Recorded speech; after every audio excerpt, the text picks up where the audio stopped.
Hey guys, welcome to my online CA. मेरा नाम है देव और आज के इस वीडियो में हम लोग बात करने वाले हैं how to file the income tax return for the home loan. जी हाँ, तो गाइस जो कोई भी होम लोन लेते हैं उसकी कैसे यहाँ पे डिडक्शन मिलती है, कितनी आपको डिडक्शन मिलती है, आईटीआर के अंदर आपको कहाँ दिखानी होती है, मैक्सिमम बेनिफिट आप कैसे ले सकते हैं, जानेंगे इस वीडियो के अंदर। वीडियो को शुरू करने से पहले बताना चाहूंगा, अगर आप अपने एक्सपर्ट के थ्रू एक रिटर्न फाइल करवाना चाहते हैं, लिंक आपको डिस्क्रिप्शन बॉक्स में मिल जाएगी।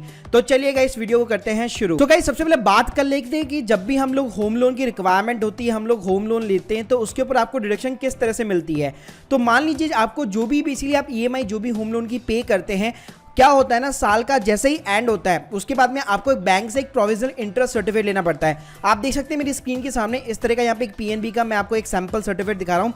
ये सर्टिफिकेट जनरली आपको ईमेल के ऊपर प्रोवाइड किए जाते हैं या फिर आपका जो भी जहाँ पे भी लोन अकाउंट चल रहा है वहाँ से आप रिसीव कर सकते हैं। आजकल तो ये ऑनलाइन भी डाउनलोड हो जाता है आसानी के साथ में।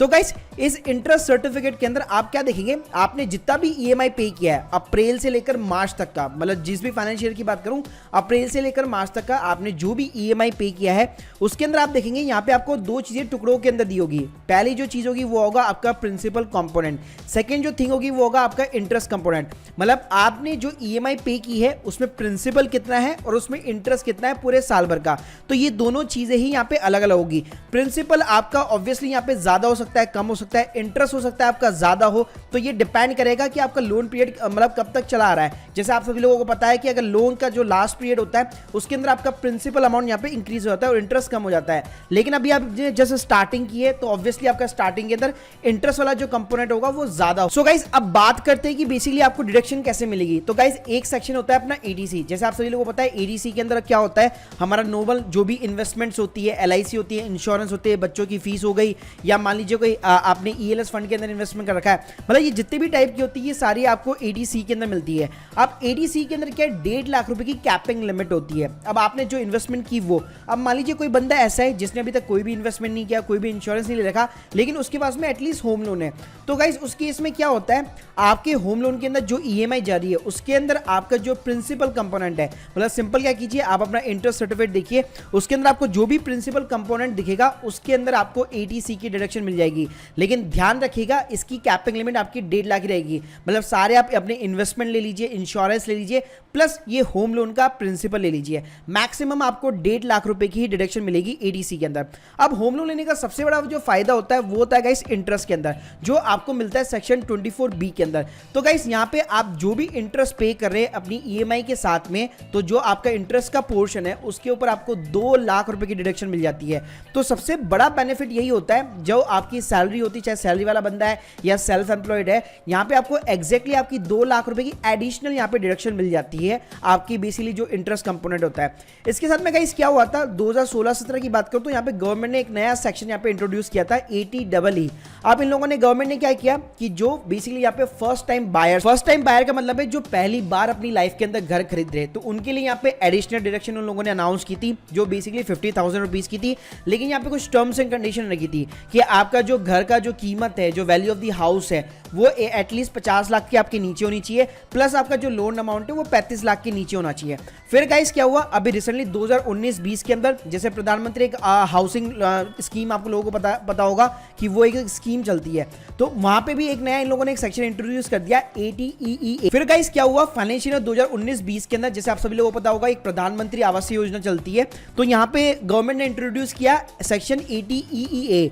उसके अंदर क्या किया, उसके अंदर आपको यहाँ पे एडिशनल 1.5 लाख रुपए की डिडक्शन दे दी गई। जी हाँ, तो आपका जो इंटरेस्ट कंपोनेंट होता है उसके ऊपर आप एडिशनल 1.5 लाख रुपए का यहाँ पे डिडक्शन ले सकते हैं। लेकिन यहाँ पे भी कुछ टर्म्स एंड कंडीशन लगा दी कि हाँ ठीक है, वो अपनी लाइफ के अंदर पहली बार घर खरीद रहा हो, कहाँ पे खरीद रहा हो, कितना स्क्वायर फुट उसका एरिया वगैरह होना चाहिए, ये सारी कंडीशन लगा रखी है। तो गाइस अगर मैं अल्टीमेटली बात करूं, कोई भी बंदा अगर होम लोन लेता है और वो अपनी पूरे साल भर के अंदर ईएमआई पे करता है, तो जो प्रिंसिपल का कंपोनेंट है उसके ऊपर एग्जैक्टली आपको 1.5 लाख रुपए की डिडक्शन मिल जाएगी। ठीक है, उसके अलावा आपका जो इंटरेस्ट का कंपोनेंट है उसके अंदर 24B के अंदर आप 2 लाख तक की डिडक्शन ले लीजिए।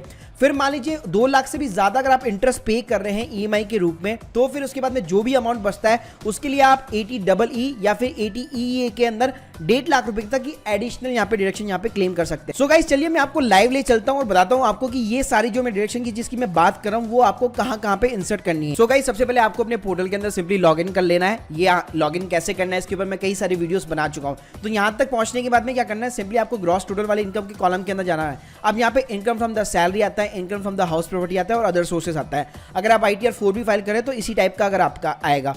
तो आपको क्या करना है, इनकम फ्रॉम द जो हाउस प्रॉपर्टी वाला कॉलम है इसके अंदर सिंपली यहाँ पे ऐड डिटेल्स करानी है। अब जैसे आप यहाँ पे करेंगे तो यहाँ पे आपसे पूछेगा type of the house property. अब मान लीजिए आपने लोन के ऊपर जो प्रॉपर्टी ले रखी है, मान लीजिए हो सकता है दो कंडीशन हो सकती है यहाँ पे। एक तो ये कि आपने बेसिकली मान लीजिए कंप्लीट एकदम फ्लैट लिया हुआ है, मतलब रेडीमेड फ्लैट लिया हुआ है, तो उसके अंदर कोई दिक्कत नहीं है, उसके अंदर आप इंस्टेंटली यहाँ पे डायरेक्शन ले सकते हैं। लेकिन मान लीजिए आपने कंस्ट्रक्शन के लिए ले रखा है तो उस केस में आपको 5 साल के अंदर यहाँ पे कंस्ट्रक्शन कंप्लीट करना पड़ता है, उसकी ये टर्म्स एंड कंडीशन है। थर्ड थिंग ये, मान लीजिए आपने इंप्रूवमेंट के लिए लिया है, मतलब आपका ऑलरेडी घर बना हुआ है, उसके अंदर कुछ हेरा फेरी करनी थी, आपको 3rd फ्लोर बनाना था, इसके लिए आपने लोन लिया है, तो उसके ऊपर भी आपको 5 साल के अंदर वो कंस्ट्रक्शन कंप्लीट करना पड़ता है। अब इस टाइप ऑफ हाउस प्रॉपर्टी में 3 चीज आती है। मान लीजिए सेल्फ ऑक्यूपाइड कि आप वहां पे उस जगह पे खुद बेसिकली यहाँ पे रह रहे हैं। सेकंड आता है लेट आउट, मतलब बेसिकली आपने यहाँ पे किराया पे दे रखा है, तो यहाँ पे अधिकतर सेल्फ ऑक्यूपाइड आएगा। अगर आप मान लीजिए घर के मतलब खुद बेसिकली वहाँ पे रह रहे हैं तो यहाँ पे अधिकतर केस में आपका सेल्फ ऑक्यूपाइड आता है। अगर आप वहाँ पे खुद रह रहे तो, अगर मान लीजिए खुद नहीं रह रहे, आपने मान लीजिए किराया पे दे रखा है, तो सिंपली आप लेट आउट कर सकते। तो गाइस चलिए मैं आपको दोनों ही कंडीशन बताता हूँ। तो अगर सेल्फ ऑक्यूपाइड की बात करूँ तो सबसे पहले यहाँ पे कॉलम आता है interest payable on the borrowing capital, मतलब आपने कितना इंटरेस्ट पे किया है, आप जो EMI पे कर रहे हैं। तो जैसे मैंने आपको बताया यहाँ पे आपको मैक्सिमम 2 लाख रुपए की डिडक्शन मिल जाती है। आपको कुछ भी नहीं करना, सिंपली यहाँ पे 2 लाख रुपए इंसर्ट कर देना है और यहाँ पे ऐड बटन पे क्लिक कर देना। अब गाइस लेट आउट की बात करूंगा, मतलब आपने बेसिकली उसको रेंट पे दे रखा है। अब रेंट पे दे रखा है तो सबसे पहले आपको ऊपर डालना पड़ेगा कितना रेंट आता है। मान लीजिए आपको रेंट आता है 1,20,000 रुपए, ठीक है। उसके बाद में ये ऑटोमेटिकली कैलकुलेट कर लेगा। फिर लास्ट में जो 5th कॉलम पे आता है interest payable on the boring capital, मतलब आपने जो लोन लिया है उसके ऊपर आप कितना इंटरेस्ट पे कर रहे हैं। मान लीजिए आपका जो इंटरेस्ट जो वैल्यू है जो EMI में पे कर रहे हैं वो ऑब्वियसली आपका 2 लाख से ज्यादा जा रहा है, तो आपने यहाँ पे 2 लाख की डायरेक्शन ले ली। तो गाइस ये क्या करेगा, सिंपली 1,20,000 रुपए उसको इनकम मान लेगा, उसमें से 36,000 की ऑटोमेटिकली ये डिडक्शन आपको दे देता है बाय डिफॉल्ट। उसके बाद में आपका जो 2 लाख रुपए उसको एडजस्ट करेगा और आप देख सकते हैं यहाँ पे माइनस आ गया, माइनस 1,16,000। तो इतनी आपको यहाँ पे 2 लाख रुपए से इतनी डिडक्शन मिल जाएगी, क्योंकि यहाँ पे आपको रेंट भी साथ में रिसीव हो रहा है। अगर रेंट रिसीव नहीं हो रहा है, सेल्फ ऑक्यूपाइड है, तो आपको एक्जैक्टली यहाँ पे 2 लाख रुपए। अब बात करूंगा प्रिंसिपल कंपोनेंट की, तो वो बेसिकली आपको डिडक्शन वाले सेक्शन के अंदर जाना है। यहाँ पे आप देख सकते हैं ADC का कॉलम दिया हुआ है। तो नॉर्मली वैसे तो ADC अगर मान लीजिए आपकी कोई इन्वेस्टमेंट वगैरह है, पहले उसको आप कंसीडर कीजिए। फिर भी मान लीजिए अगर 1.5 लाख की कैपिंग लिमिट के अगर आपका नीचे आ रहा है इन्वेस्टमेंट वगैरह सारी चीजें, तो आप क्या कीजिए, आपका जो भी EMI बन रहा है उसके अंदर आपका जो भी प्रिंसिपल अमाउंट है उसको ऐड कर लीजिए और उसके अकॉर्डिंग यहाँ पे आप बेसिकली यहाँ पे डिडक्शन ले सकते हैं। तो यहाँ पे जैसे मैं पूरी 1.5 लाख की डिडक्शन ले लेता हूँ। उसके बाद में गाइस जैसे मैंने आपको बताया था कि आपने 2 लाख की तो वैसे इंटरेस्ट की पहले ले चुके, 1.5 लाख की आपने बेसिकली ADC के अंदर ले ली। और अब जाएंगे हम लोग नीचे, तो यहाँ पे 2 कॉलम दिए हुए हैं ATEEA और ATEE। तो मैंने आपको बताया ATEE के अंदर आप 50,000 का एडिशनल ले सकते हैं और ATEE के अंदर आप 1.5 लाख का ले सकते हैं। तो गाइस दोनों के अंदर आप कोई सा भी यहाँ पे एक ले सकते हैं। मान लीजिए अगर आपका 2 लाख का इंटरेस्ट हो गया, उसके बाद में भी आप इतना ज्यादा हैवी इंटरेस्ट पे कर रहे हैं, इतना बड़ा लोन है आपका, तो अगर आप ज्यादा पे कर रहे हैं तो आपका जो भी बचा हुआ कंपोनेंट है इंटरेस्ट का वो आप सिंपली यहाँ पे क्लिक कीजिए और उसका जो भी अमाउंट है, जैसे लेट्स से 50,000 मैक्सिमम हो गया और इस वाले केस के अंदर 1.5 लाख रुपए हो गया, तो वो दोनों चीजें आप यहाँ पे डाल सकते हैं। तो गाइस इस तरह से अगर मैं समरी की बात करूं तो जैसे मैंने बताया आपको ADC के अंदर मैक्सिमम 1.5 लाख रुपए जो आपका प्रिंसिपल कंपोनेंट है वो 24B जहां पे हम लोगों ने ऊपर भरा था, तो मैक्सिमम वहां पे 2 लाख रुपए का इंटरेस्ट कंपोनेंट मिलेगा आपको। उसके बाद में ATC मैंने आपको बताया 1.5 लाख आपका फिलअप हो चुका है। इसके अंदर एक और चीज बताना चाहूंगा, आपको स्टैंप ड्यूटी का भी एक्सपेंसेस मिल जाता है। मतलब अगर मान लीजिए आपने घर परचेस किया है उसके ऊपर कोई भी स्टैंप ड्यूटी वगैरह भी लग रही है तो उसके ऊपर भी यहाँ पे आपको 1.5 लाख की जो लिमिट होती है कैपिंग लिमिट, उसी के अंदर वो चीज कंसिडर की जाएगी। उसके साथ में मैंने आपको ATEE बताया जो बेसिकली 50,000 एक्स्ट्रा आपको देता है और उसके बाद में ATEEA जो आपको 1.5 लाख की एक्स्ट्रा डिडक्शन मिलता है। मतलब मैक्सिमाइज जो डिडक्शन आपको मिलता है वो ज्यादातर आपको इंटरेस्ट कंपोनेंट के ऊपर मिलता है।